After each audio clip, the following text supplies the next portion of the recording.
Alors bonjour à tous, aujourd'hui on va voir comment pré-vendre votre offre en tant que copywriter. J'imagine que si vous êtes sur cette vidéo, vous faites soit un peu de prospection, vous faites peut-être un peu de création de contenu et vous avez déjà eu des calls avec des clients qui ne savaient pas trop pourquoi ils se retrouvaient en call avec vous, vous avez dû faire du forcing pour leur proposer vos services et donc du coup ça vous met en très mauvaise posture lors du call puisque en fait vous allez devoir absolument vendre et quand je parle de vente, en fait c'est pousser votre produit à fond et vous allez sentir en fait que vous allez déranger vos clients. Et donc je vais vous montrer en fait la méthode que nous on applique chez Momentum avec les copywriters qu'on accompagne à scaler de 2K à 20K par mois, étape par étape. Alors la première chose qu'on fait chez Momentum, c'est on voit comment réaliser une valeur unique de proposition, une USP, Unique Selling Proposal. L'idée, c'est que vous démarquiez de vos concurrents et que vous passiez d'un océan rouge à un océan bleu. C'est-à-dire que si vous êtes là à dire oui, je transforme vos mots en euros, malheureusement, en fait, vous êtes confronté absolument à tous les copywriters qui font exactement la même chose que vous.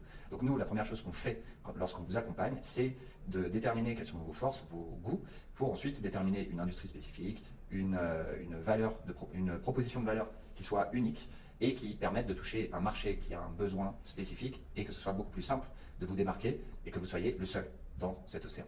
Ensuite, c'est de créer une offre irrésistible. Donc on a établi un positionnement qui est unique, mais ensuite il vous faut une offre. Une offre, elle va être liée au problème qu'on va essayer de résoudre. Et si elle est irrésistible, cette offre, eh bien vos clients vont vouloir s'arracher et ne verront pas le prix que vous allez proposer, puisqu'ils auront un pain point qui aura bien été défini à travers votre génération de contenu, mais aussi au niveau de la prospection et aussi au niveau des calls. Et à partir du moment où en fait vous focalisez sur les problèmes que vous visez, eh bien vous êtes en mesure de proposer une offre qui soit irrésistible. Et donc qu'est-ce que ça permet? Ça permet en fait de pricer beaucoup plus cher, puisque en fait si vous êtes des centaines à proposer exactement la même chose et qui ne répond pas à un besoin et une douleur de votre prospect, malheureusement vous allez devoir tirer vos prix à la baisse. Enfin, il faut que vous développiez une stratégie de problem solver. Alors j'en ai déjà parlé sur d'autres vidéos. Des problem solvers sont des vidéos qui vont résoudre gratuitement des problèmes spécifiques que vous avez identifiés chez votre avatar. Et grâce à ça, en fait, vous allez montrer que vous êtes l'expert et vous allez montrer que vous êtes expert gratuitement. Du coup, votre prospect, en fait, en voyant ces pièces de contenu, va se dire, ok, cette personne sait résoudre ces problèmes-là. Vous allez délivrer toute l'information que vous avez à votre disposition. Et donc, du coup, il va être beaucoup plus ouvert à vous payer pour l'implémentation. Après, donc ça, c'est toute la partie, on va dire, tout ce qui se passe avant, la partie stratégique. Mais ensuite, il faut que vous génériez des conversations personnalisées. Combien de fois ai-je été prospecté, que ce soit sur LinkedIn, Instagram, avec, on le sent tout de suite, en fait, des conversations qui sont soit robotisées, soit automatisées, et où on sent que la personne en face n'est absolument pas intéressée par résoudre mes problèmes, mais juste aller piocher dans mon portefeuille. L'idée, c'est de créer des conversations personnalisées. Pourquoi? Parce qu'en fait, si vous arrivez à vous montrer d'une aide pour vos prospects, eh bien, vous allez mettre en place tout simplement ce qu'on appelle le biais de réciprocité. Vous allez l'aider à essayer de résoudre les problèmes directement dans des conversations, que ce soit sur LinkedIn, Insta, Twitter, etc. Et si vous êtes en mesure de répondre, grâce à vos problem solvers, aux problèmes que votre prospect rencontre actuellement, eh bien, il va se dire, ok, il m'a donné gratuitement quelque chose, inconsciemment, il voudra vous rendre l'appareil. Et on a également une stratégie de contenu multiplateforme. Pourquoi? Parce que vous voulez que votre prospect, lorsqu'il ouvre YouTube, il vous voit, puis quand il switch sur Insta, il voit une story de vous, puis après, plus tard dans la journée, il va se connecter à LinkedIn, il va voir un post, il va aller ensuite sur Twitter 15 minutes et il va vous voir encore. Pourquoi vous voulez être sur un contenu multiplateforme? Pour multiplier les points de contact. En effet, votre prospect ne va jamais acheter chez vous s'il ne vous a vu qu'une fois, qu'il n'a lu qu'un post. Et donc, vous voulez multiplier ces points de contact pour générer de la confiance. Et donc là, en fait, on se retrouve normalement, quand vous êtes en call, avec 4 types d'objections. On a des objections de confiance, des objections de budget et des objections d'urgence et des objections de besoin. Les objections de confiance, c'est je ne lui fais pas confiance pour résoudre mes problèmes. Et là, en l'occurrence, vous avez déjà montré, grâce à vos problèmes solvers, grâce aux conversations personnalisées et grâce aux différents points de contact, que vous êtes digne de confiance. Du coup, cette objection, elle saute. Les objections liées au budget. Alors, il peut y en avoir 2 types, c'est-à-dire que la personne n'a tout simplement pas l'argent, ou alors elle peut trouver votre offre trop chère. Le fait de trouver quelque chose de trop cher, c'est lié à la valeur de ce que vous allez apporter. Ça aussi, ça saute. Pourquoi? Parce qu'en fait, vous avez déjà montré, 1, votre expertise, et 2, que vous êtes capable de résoudre un problème qui est dur, à savoir douloureux, urgent et reconnu par votre prospect. Du coup, l'objection de budget saute à moitié.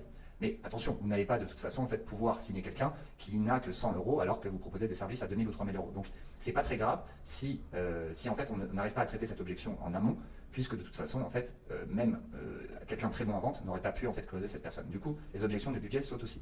Les objections d'urgence, grosso modo, c'est le timing. Est-ce le bon moment pour moi d'investir pour régler ce problème-là? En fait, si vous avez une personne qui regarde vos contenus, c'est qu'a priori, elle a un problème à régler. Si vous avez généré des conversations personnalisées ou vous avez essayé de l'aider, c'est que, a priori, elle a envie et elle a un besoin de régler ce problème-là tout de suite. Et donc, c'est assez facile, une fois en call, en fait, de jouer sur son biais de cohérence, à savoir qu'il a pris un appel. Et s'il a pris un appel, c'est qu'il voulait régler certaines problématiques qu'il a. Du coup, l'objection en fait d'urgence, à savoir est-ce que c'est le bon timing pour régler ce problème, elle saute aussi. Et enfin, les objections de besoin, à savoir ai-je besoin de ce service? De la même manière, vous avez réalisé en fait toutes ces actions au préalable, à savoir avoir un bon positionnement, avoir une offre irrésistible, proposer d'aider gratuitement votre client et d'être dans la tête de votre client absolument tout le temps. Du coup, il a évidemment compris l'intérêt de votre offre pour régler ses problèmes. Donc du coup, en fait, vous vous rendez compte qu'avec cette stratégie, vous faites sauter les principales objections qu'il n'aura pas pendant le call. Et si vous n'avez pas ces objections, qu'il voit la valeur et que vous êtes le seul à pouvoir les résoudre parce que vous avez un bon positionnement, du coup, c'est assez logique, vous devenez la seule personne pour pouvoir les régler et donc du coup, vous avez beaucoup plus de leads qui se transforment en clients.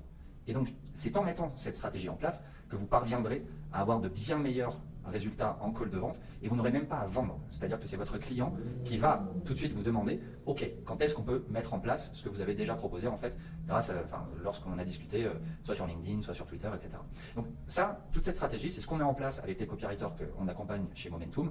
Si vous êtes intéressé, vous pouvez prendre un call avec le lien qui se trouve en description. Je me ferai un plaisir, de répondre aux problématiques que vous rencontrez en tant que copywriter, que ce soit au niveau de la création de contenu, au niveau de la prospection, du closing, etc., etc.